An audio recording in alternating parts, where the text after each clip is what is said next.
उपमुख्यमंत्री अजित पवारांची विधानसभेमध्ये महत्त्वाची घोषणा। दारू दुकानासाठी गृहनिर्माण सोसायटीची एनओसी घ्यावी लागणार आहे।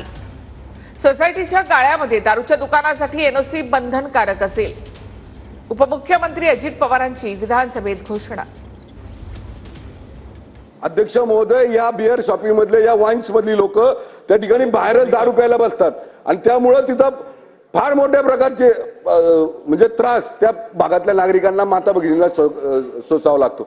तर अध्यक्ष महोदय, जे काही स्पॉट अशा प्रकारचे मी या ठिकाणी सांगितलेत किंवा अशा प्रकारच्या तक्रारी आपल्या विभागाकडे आल्या आहेत, त्या संबंधित त्वरित कारवाई त्या विभागाकडून केली जाईल का, हा माझा स्पेसिफिक प्रश्न आहे। सोसायटीमध्ये खालच्या गाळ्यांच्या मध्ये कशा प्रकारची दुकानं असावीत हा शेवटी त्यांचा अधिकार आहे।